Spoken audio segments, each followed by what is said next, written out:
So Councilman Presenzano. Hey, Jess. I'm trying to promote Councilman Presenzano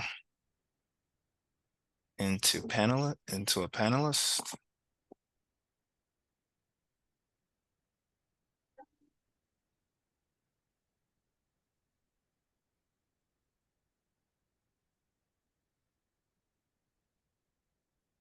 You're gonna give the first ward councilman another minute to see if he can accept. Otherwise, I'll just say that he's present.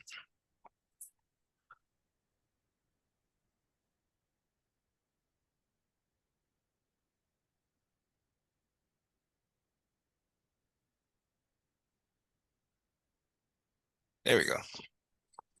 Yeah, it's just let me in. Sorry about that. We found him.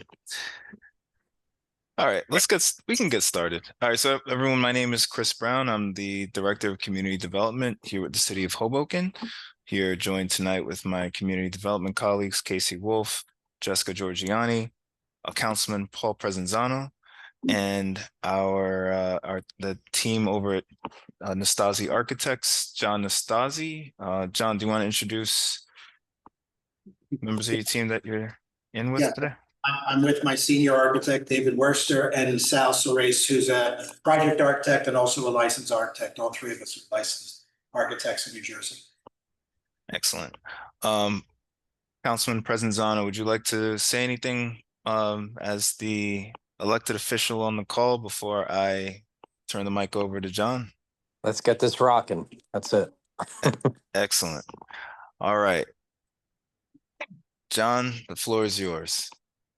And I guess I should also say we're here tonight. This is a community meeting for the 511-521 Newark Street project in the Southwest redevelopment area, within the Southwest redevelopment area of the city of Hoboken, located on Newark Street, and where John will go over the details of the exact location and the context of the area in his always detailed and thorough presentation. So John, take it away. Thank you very much. Okay, I'm going to share my screen.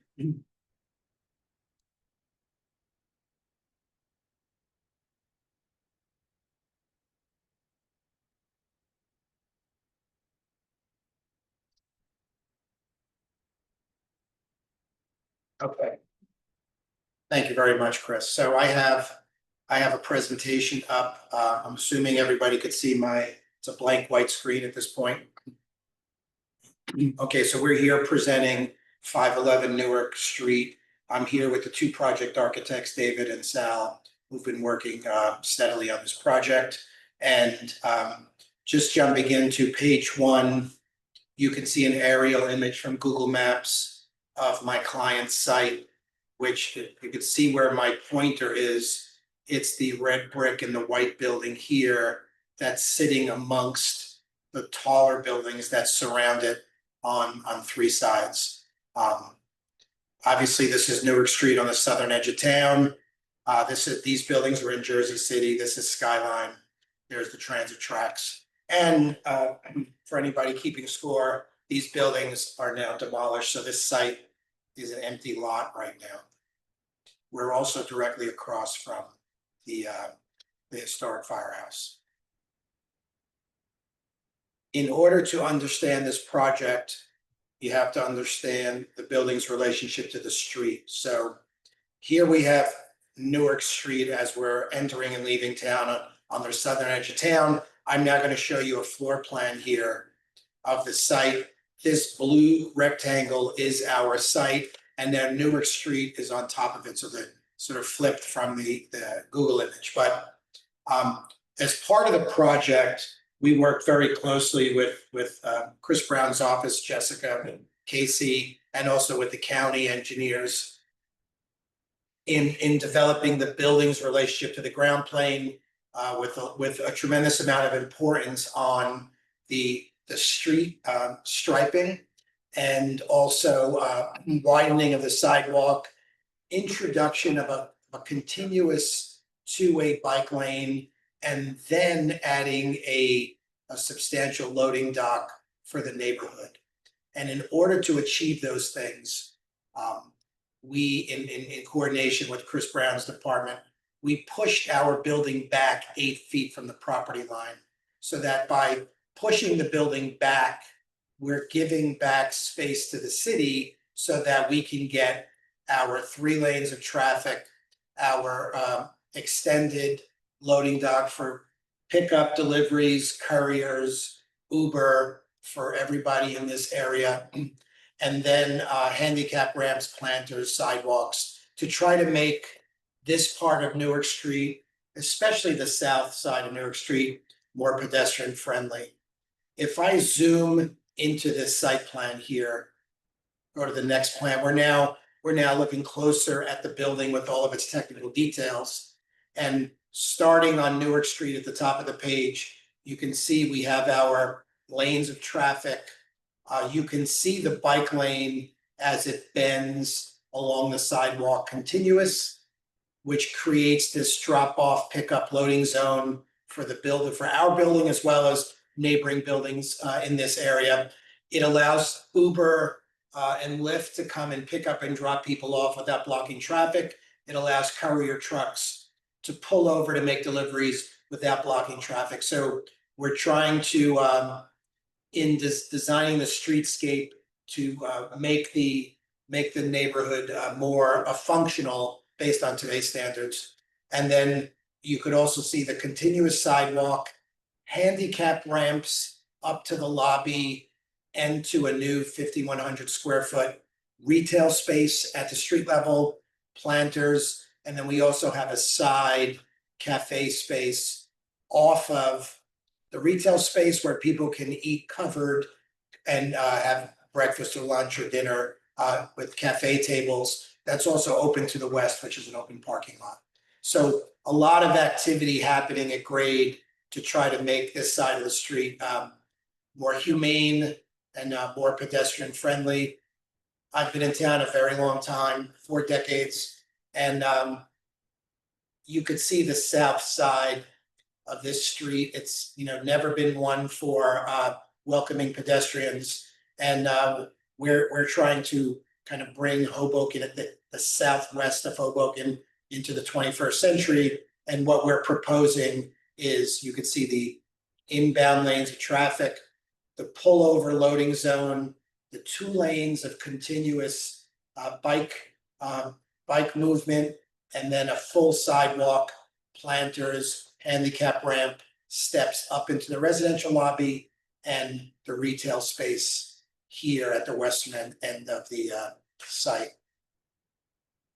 If we swing around a little bit looking south, you see our neighbors in Jersey City behind us. This is our lot with the buildings newly demolished. And from this point of view looking south, you see we get the large 5,100 square foot retail space, the residential lobby. You could see the bike lanes meandering through, the row of trees in between the bike lanes and the sidewalk, planters, and then here's the inward traffic and the loading dock off in the distance.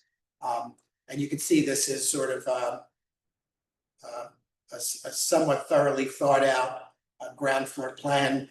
And then the side area here, which is not lit right now, but would be open for pedestrian tables and seating for coffee and food and beverages. As we continue to move around the site, zooming back out a little bit, what we're proposing is lobby and retail at grade, and then 1, 2, 3, 4, 5, 6, 7 stories of residential with integral step backs. And then the 8th over the lobby, which would be the 9th story, is a full amenity space that's fully set back on all sides. And you can see gardens and trees. And so this is a full residential amenity space that's fully landscaped in. So you get a building that steps back here and then steps back again. And as we move around to the west, one thing Chris Brown's department asked for in the property line wall is a potential mural zone. So above the little cafe, the outdoor cafe space, we have a dedicated flat zone for a mural before our step backs begin to happen. And the mural that I have in my renderings is a historic image of the old elevated railroad that was on Newark Street, which I'm fond of. The history seems to be forgotten in town, but this is just a placeholder for the people who know more about murals than I do to start planning a mural. And you can see the cafe space here. Bike lanes, loading zone, 3 lanes of traffic, 2 exiting, 1 in. And on this view, you can see in relationship to our neighbor Skyline. Skyline's a couple stories taller than us, I think 27 feet taller than us. Here's our cafe space that's open to the west light. And as we step around to the back, you can see the ground floor sits 100% lot coverage. And then we have a 10.5-foot setback off the rear for the rest of the residential building to rise. A detail of the front facade. What's important to understand is that the front facade of the building is 8 feet back from the property line. We pushed our building back. That extra 8 feet is what we needed to kind of accommodate all of these architectural and civil engineering elements. This is a view of the entry into residential building, and you can see the handicap ramp that sneaks up here. Buildings nowadays in Hoboken start at elevation 6, which is a sewer authority and New Jersey DEP item, and it eliminates nuisance flooding. So the ground floor of all buildings are now at elevation 6. The sidewalks are typically 3 or 4 in this part of town. And then as we zoom back and pull back, you can see Skyline in the foreground. This is my neighbors west of me from Newman Leather, the Jersey City buildings. This is our building that sits in the middle of this cluster. And then the white stuff over here is really just generic massing, because this is another privately owned lot that's zoned in this zone for 16 stories of residential. I don't know what's happening here. It's behind us in the process, but I'm just filling it in with white just so that you could see our building is really up against the neighbor and open to the west. And Skyline is here just west of us, and we sit in this sort of pocket.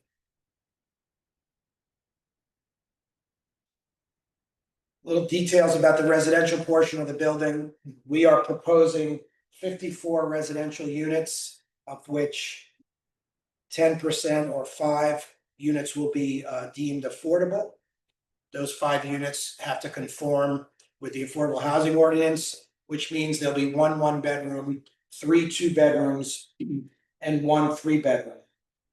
Of the 54 units, it's a somewhat distributed breakdown. We have 14 one-bedrooms, 38 two-bedrooms, and 2 3-bedrooms. Of those 2 3-bedrooms, 1 of them will be affordable.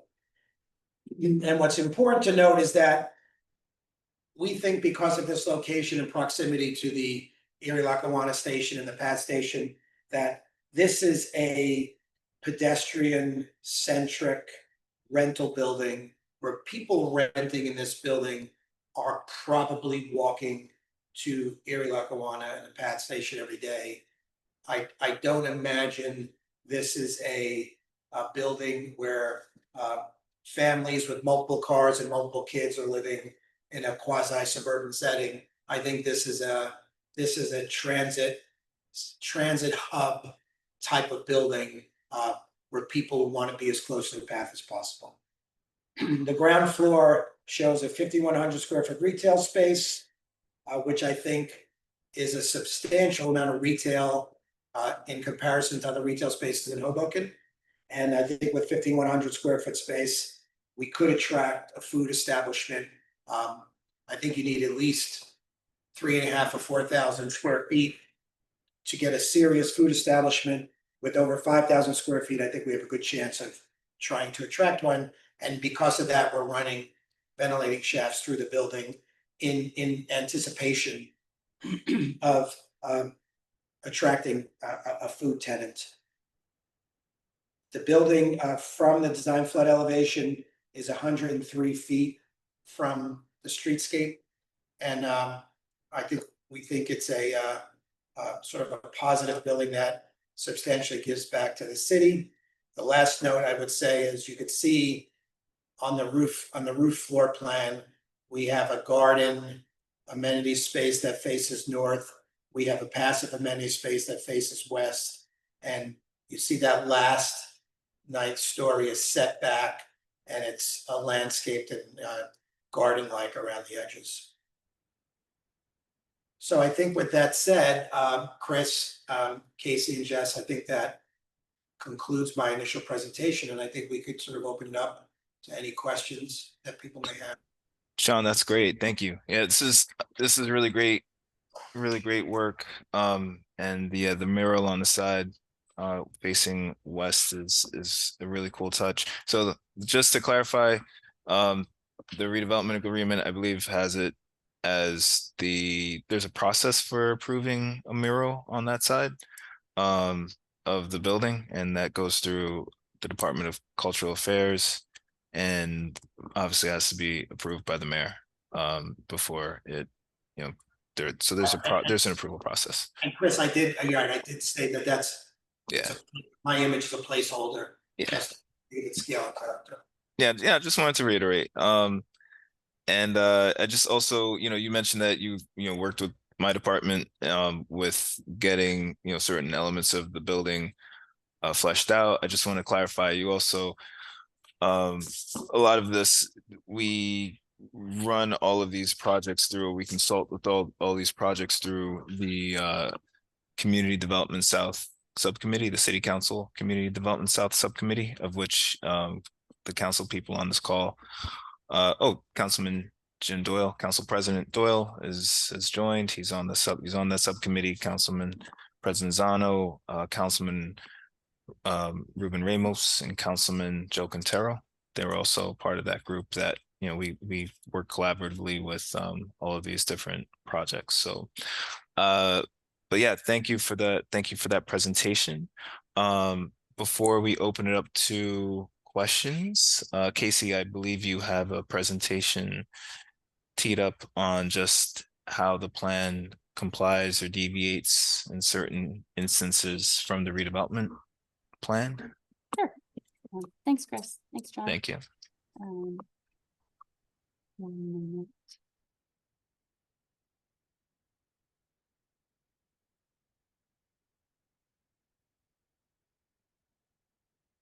Okay, is everyone seeing my screen? All good? All right, so Yep. This will be a short rundown of the amendments needed to the Southwest redevelopment plan to effectuate the proposed redevelopment at 511, 521 Newark Street. John mentioned the unit count of 54 units, 5 of which will be affordable, and that will comply with the city's ordinance. One of the a notable amendment to the plan will be the elimination of the rear alleyway concept for this block. It maintains the requirement for Jackson Street south of Newark, running parallel to Newark, between Jackson Street and Grove Street, and then eliminates it from Grove Street to Henderson Street. Our office recognizes that this was a pretty important element of the Southwest Hoboken plan. And several factors went into this.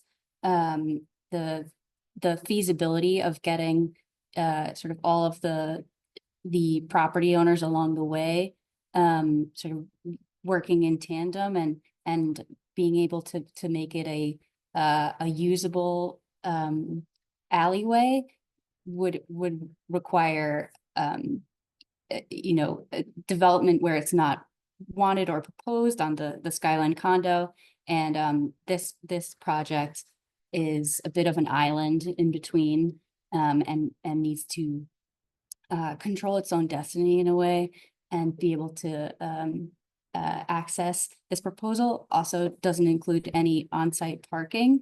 And so less of a need for any carve-outs for cars coming and going to the site, as well as mid-block curb cuts being not preferable, to say the least. So you can see the site here highlighted in the pink dash at the bottom, and this concept map is in the plan. Those black arrows at the along Newark Street once extended from Grove here to Henderson, and so the plan would eliminate this block rear alleyway requirement here.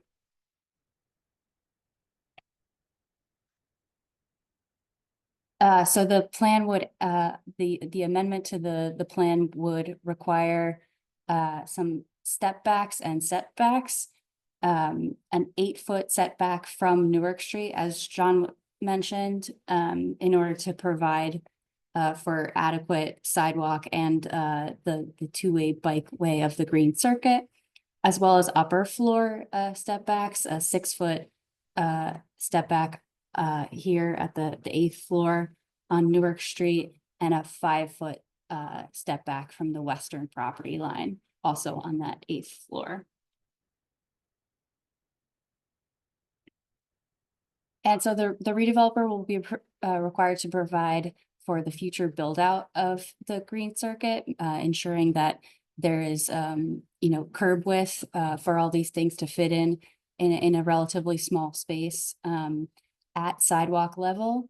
And so the this view shows you the sort of wider picture and the ultimate goal of filling in this gap of the city's envisioned future Green Circuit, going from the NJ Transit bike lane to the existing Observer Highway bike lane. And so in order for this to happen, chunks along the way will need to make sure that there is room for it. And at this point, in this portion, the Green Circuit is being provided at sidewalk level.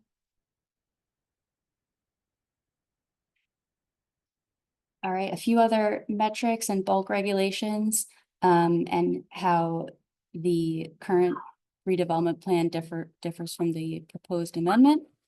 The building height is in the low density mixed use area. It's currently 40 feet above DFE for this area. The proposed amendment it would be 103 feet above DFE, which is not including some rooftop appurtenances. The amendment we would craft the amendment so that any appurtenances would be constrained to a certain percentage and a certain height above that 103 feet above DFE.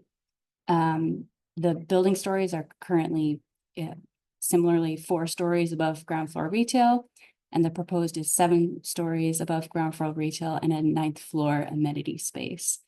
Lot coverage going up from 60 to 87.7. Density is currently using the R3 660 divider for lot area divided by 660.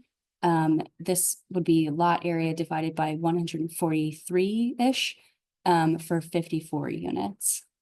And there's, as we mentioned, there's no parking provided on site.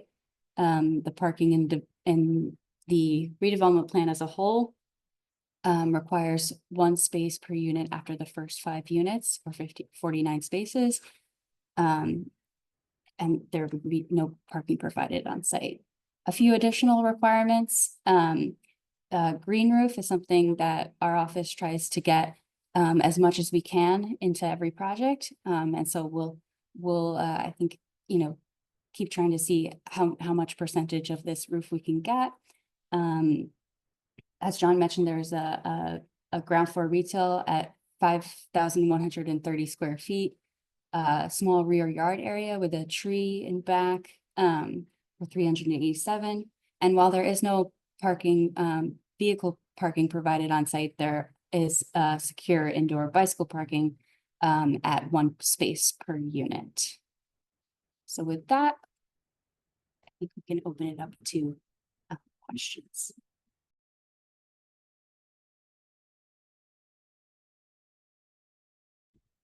Thank you, Casey. Much appreciated.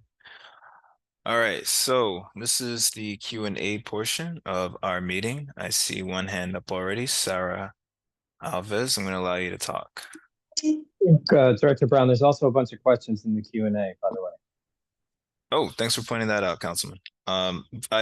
So Sarah, you're able to talk. I'll get to the Q&A questions throughout. Hi, can you hear me? Yes, we can. Hello. I had a question, and I'm sorry if this was mentioned before because I lost my connection for a bit. I just would like to understand if there was some analysis done about the impact to the surrounding buildings, namely 700 Grove Street, being that I'm a resident in this building. And even though I'm on the top floor, it seems that this new building is going to be a bit lower than my building, but just would like your feedback about this, if possible. I'm sorry, where do you live? 700 Grove Street. 700 Grove. That's It's right next to this new building, this new area. just want to. That's across the corner in Jersey City, right? The what, sorry? That's around the corner in Jersey City. Yes. Yeah, this building is shorter than your building.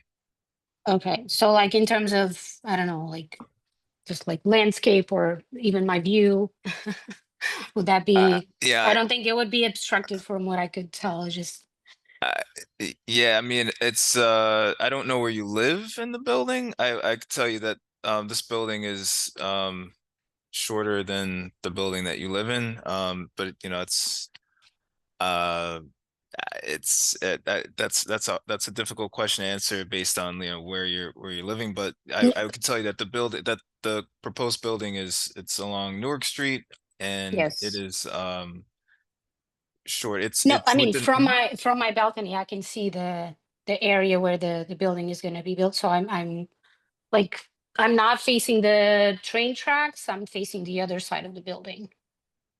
The only thing I would add, Sarah, if I just jump in, John Stasi, if you said you live on a top floor, you're probably on like a 12th floor or something like that. Yes, I am.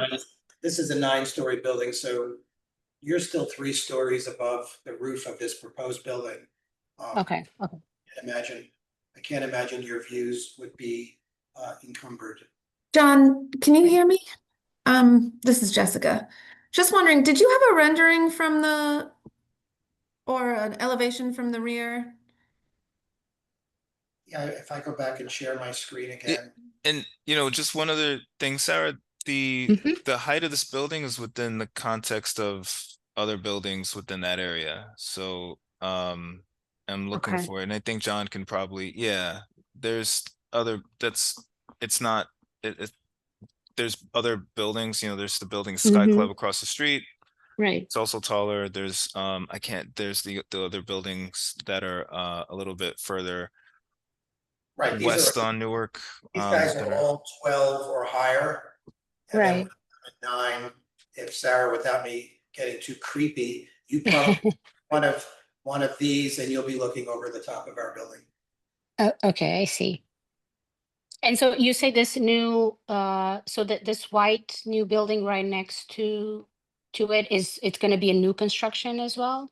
And I'm not the architect. I don't really know anything about it. I'm just Okay. seeing it white just as a massing, but Mhm. the just, it doesn't yeah. look like our building's standing alone because it'll be pressed up against another building. There seemed to be a lot of comments in the Q&A about the rear of the building. A lot of people on from 700 Grove. I'm just wondering, John, if there were any elevations or views from the back, just so they can see what it would look like from the rear. The only thing I'm showing is the west and the south. And you can see it's 9 stories, 700 Okay. back off the page, and it's, I think, over 12. And Okay. set way back. As a matter of fact, if I go, can everyone see Google Earth on my screen or no? No, we don't see your Google Earth screen. I might have to Just the rendering. reshare again. Hold on a second. How about now? Nah, no, it's still, yep. Yeah, There now you we go. see the render. Yeah. So, we're here where these 2 buildings were. This is our building will be here, and these much taller buildings fold back and are substantially away. So if I just take a Google tool here, that building is 160 feet away from us. This facade, this back facade, that's a substantial distance, especially when you look at how wide a street is. 160 feet is 3 times if somebody lived across the street from you. If that helps. Plus, we're 3 stories lower. Yeah. Okay, thank you. Thank you. All right. Thank you, Sarah. So I see there are, before I get to the next speaker, yeah, because I see that there's some mounting questions in the chat.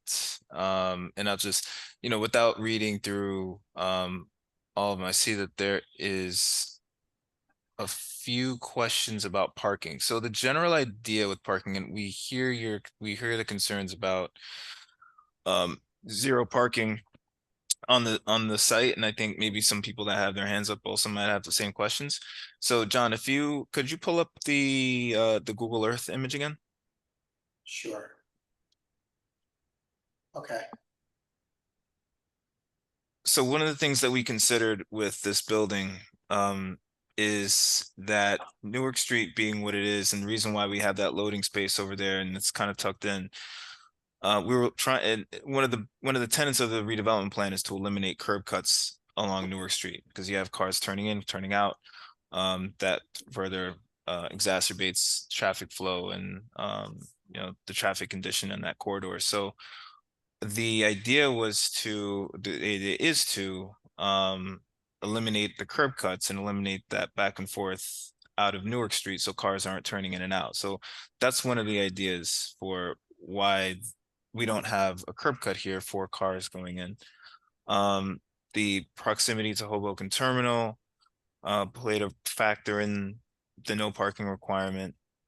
And we required the developer to provide a transportation demand management plan, which shows other alternatives for getting people around, such as one-to-one bike share. Well, I'm sorry, one-to-one bike parking, possible shuttle service, those kinds of amenities. So yeah, so we understand the concern with parking. We hear you. But that's that if we provided parking, then that the idea is that we're going to have more cars going in and out on in and out of the sidewalk on an already congested area.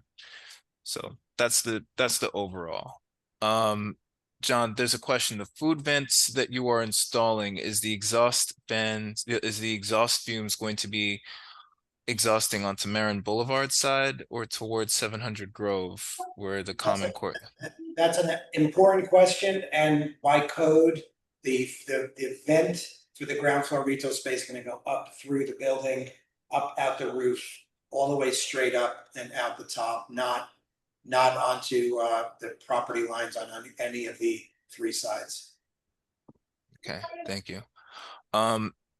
One of the questions was about expecting the one car per unit. We generally haven't seen that with a lot of the projects coming online.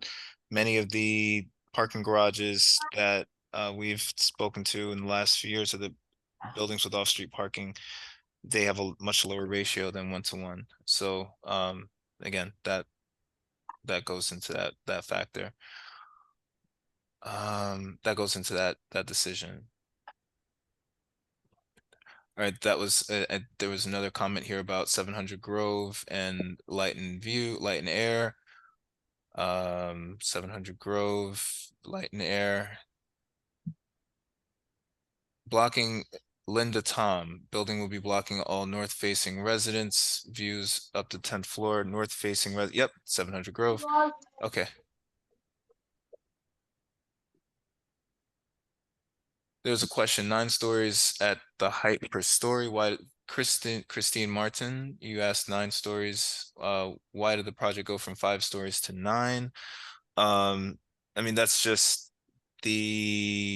that was a design choice. It was the way that the building was designed. It looks like it goes to 7 and then it has that like kind of step back.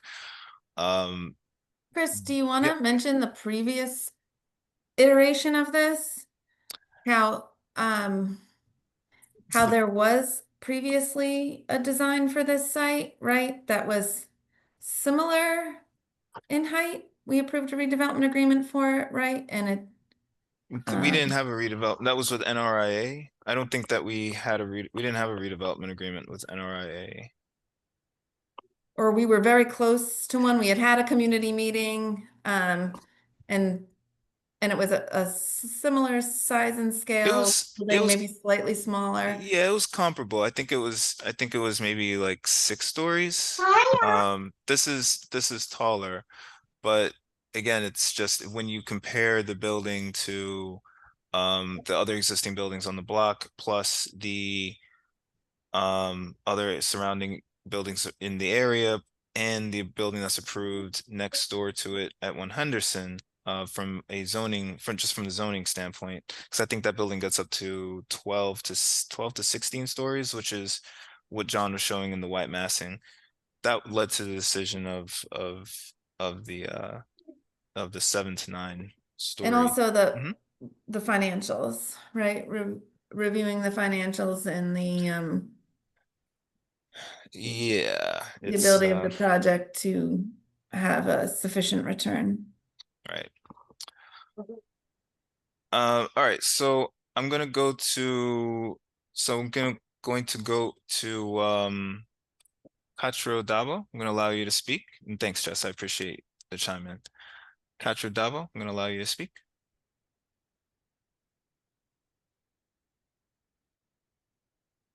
Katro? Yeah, can you guys hear me? Yes. Yeah, so this is again, I'm a resident of 700 Grove, and as I think Sarah mentioned, she lives on the 12th floor, where I live on the lower floor, which is 7th. So this is right in front of my face, as this building will come up. So, what is the plans to accommodate for any kind of light, air, anything to like? It is right on in my face. I don't live on the higher floors, which is above the height of this building.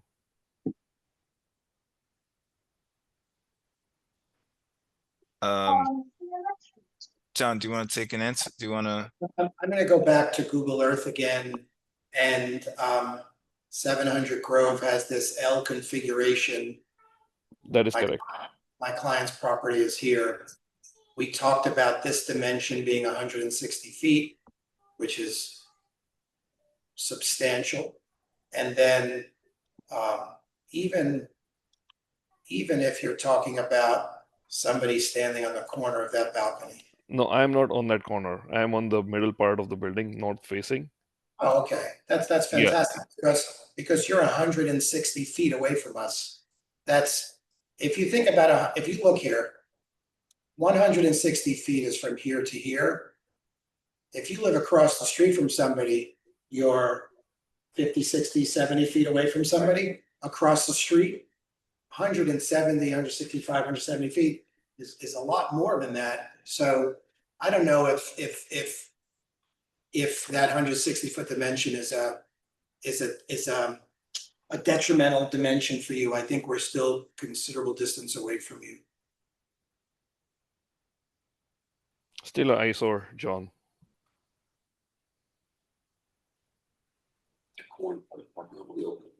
Okay. All right.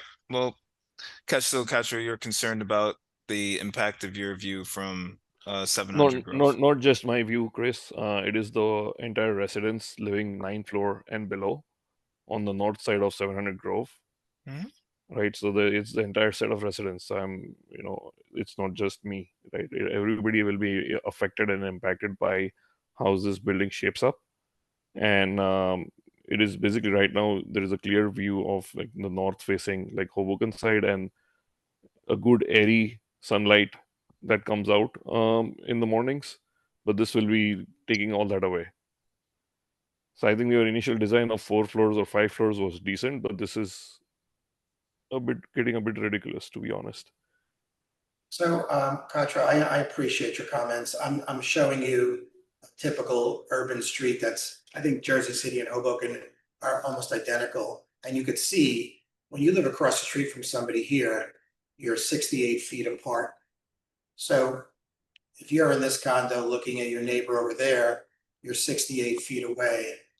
You're 160 feet away from our building. So it's like living across the street from us, but then another 100 feet. So that's pretty in a dense urban area like Jersey City and Hoboken. It's hard to be 160 feet away from anybody. So I think if you put this in perspective, it's, here, look, I'll put it in perspective right here. It's like this person, if you can see where my cursor is, it's like this person saying this person here is too close to them when that's about 160 feet. So somebody on Adams saying somebody on Jefferson is too close to them. So I think in perspective, I know these committee meetings are tough. And if I were in your shoes, I would be concerned about what's being built as well, because you want to protect the values of your home. But we're 160 feet away from you, and I could give you my professional opinion. That's a substantial dimension to be away from you. And also understand that you still have a huge section here that's open to a condominiums parking lot. So you're not even in a sealed backyard. You're open for a substantial part of it. So I think when our building is finished, I think the block will be in a better shape than it is now. I think that's fair explanation, John. Thank you. But I think it will still affect our property prices of almost 100 units, right, on that 9th floor and below on the northern side, right? It is 100% sure. It will decrease the property prices of all those units. All right. So Katra, I think so. We have a couple other hands that are up. We hear your point and take your concerns. We don't take them lightly. So, but I'm gonna go to our next speaker. Did you have any other questions, Katra? No, that was the main concern, right? The overall visibility and the property prices. It will go downward. Okay. All right. Thank you for participating, and thank you for your comments.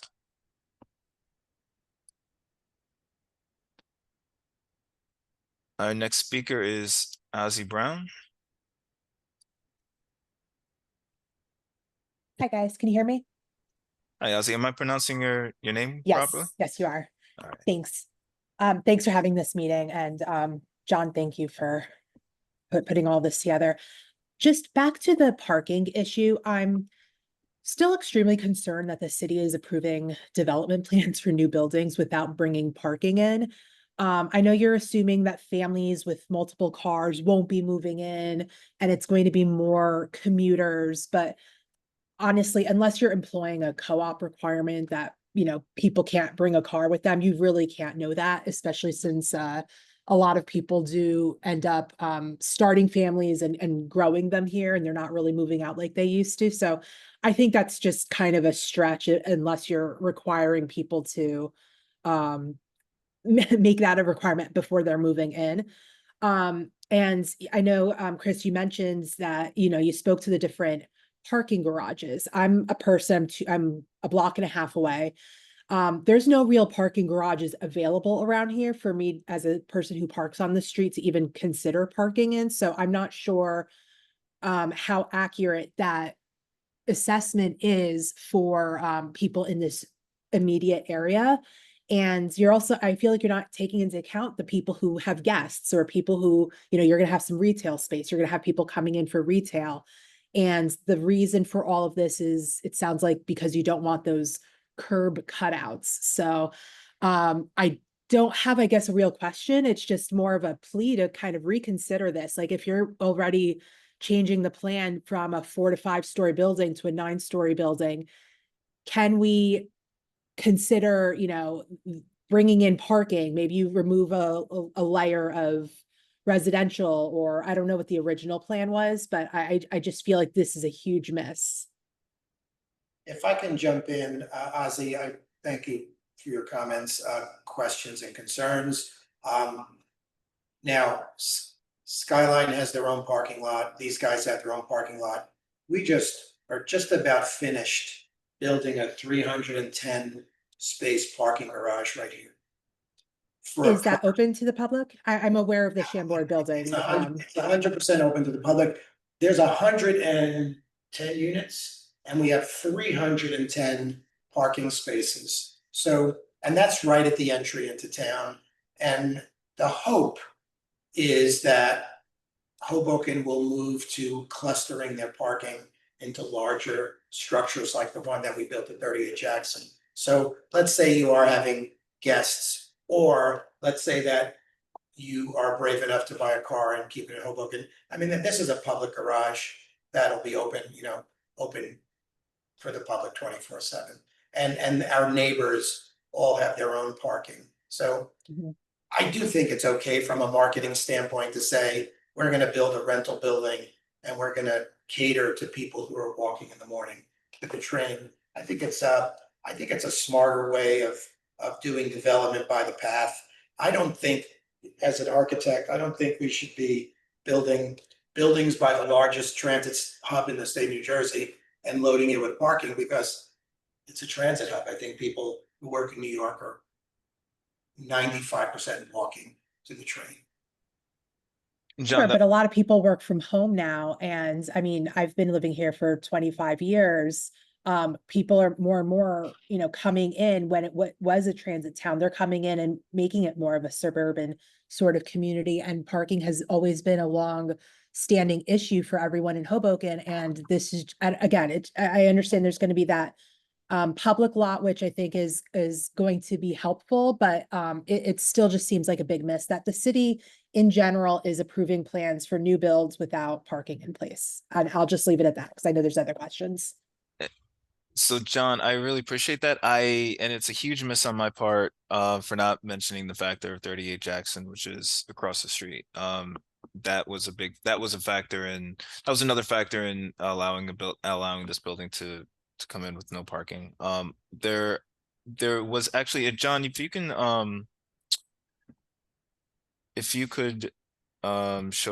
could you share your screen one more time? Just because you have it. Google Earth? Yeah. Okay. So the idea that we normally do not allow buildings, we generally do not approve buildings without parking. Some of the more recent redevelopment agreements, Elcor, which is like the Hoboken Terminal project, the one on the terminal, that doesn't have parking because it's literally like on the terminal. And that's just such a space constrained area that inviting new cars is probably problematic. The CVS lot, I think that that's to be determined. But this area here, 600 Newark, 601 619 Newark Street, that was approved with some amount of parking. I want to say like 0.5. It's got a 0.5 ratio. I think they've taken that, I know they have a demolition permit. I think they've taken down most of the buildings on the site. I don't think that they've gotten a building permit yet to go vertical.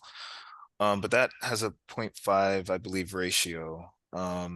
And of course, 38 Jackson is has a very large parking garage. So yeah, I wouldn't say that we're in we have a trend of approving buildings through redevelopment with no parking. All the buildings that we have in the north end have parking.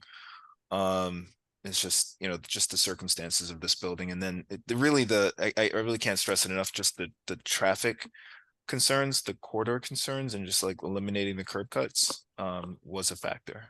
So, but Ozzy, I appreciate your comments and concerns. And Thank you, Ozzy, guys. Ozzy, I would add one more note. Little Man Parking is going to be running this 310 space parking garage for 38 Jackson. So it's going to be a bona fide public lot. And then Little Man also runs this lot over here for the Hoboken Business Center. So Okay, I appreciate it. Thank you, guys. Thank you, Ozzy. Great last name, by the way. Okay, so Christine Martin, I'm going to allow you to speak. Alrighty, thank you so much. We've heard a lot about the 160 feet, which sounds like a lot. And you know, John, I appreciate your expert opinion on all of that. But those in 700 Grove facing the courtyard, some of us have been there almost 20 years. We've had nothing in that 160 feet. So being told like, oh, it's 160 feet, you should like it, like be cool with it. It's like not that cool for us because we have not dealt with that ever until this project. And I would like to also echo the sentiments on parking. I know you kind of just put it to bed there, but that's a huge miss.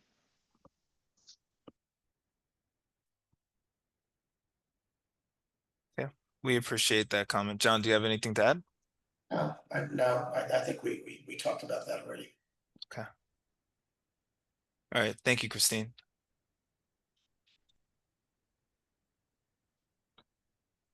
All right. And I'm just gonna look back. I don't see any other hands up. I'm gonna go back to the Q&A. How soon does this project kick off? How long for it to be completed? What measures? And this is from Shinaz Dalal. Hope I pronounced your name correctly. How soon does the project kick off? How long for it to be completed? What measures will you be taking to mitigate all the construction pollution? The idea from a timing standpoint, because this is a this is in a redevelopment area, it would require a redevelopment agreement, which would be approved by city council. I don't know that I couldn't tell you exactly what meeting anything would go on to, but let's assume, just for sake of conversation, it goes on to a council agenda in August. First and second, it would also require certain plan amendments, which would take 2 readings. And so I don't know that, yeah. So let's say August or September, right? Then they would have to go to the planning board. After planning board approval, let's assume they go to the planning board early next year. And late next year, they have a building permit. And then, and again, this would be spelled out in the project schedule within the redevelopment agreement. Let's assume maybe a 2 or 3 year time frame for construction. 2028, 2029 completion. John, does that sound accurate? And then the second part of that is, you know, if it's under construction, it would have to comply with all state regulations and city regulations for noise, quality of air, access, public safety. So it would have to be, it would be a heavily scrutinized site, and it would have to comply with all regulations.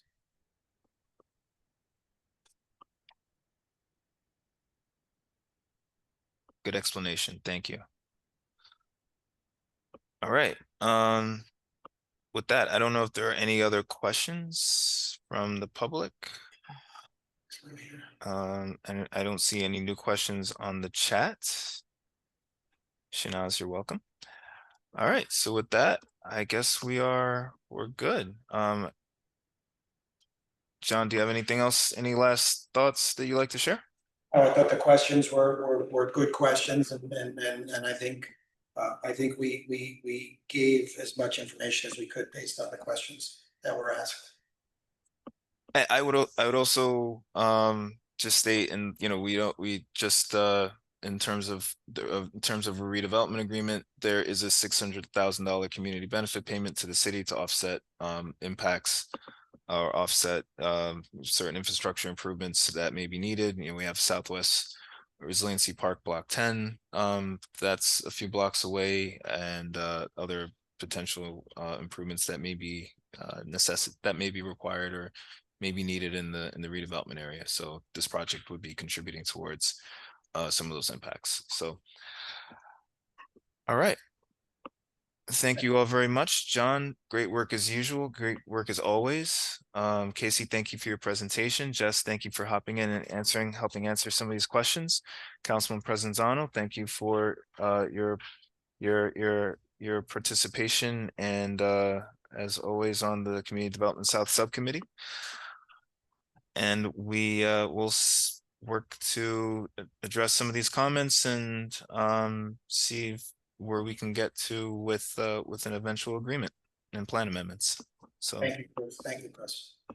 thank you all very much. Have a great rest of the night. Thanks, everyone. Great night. Good night. Thank you.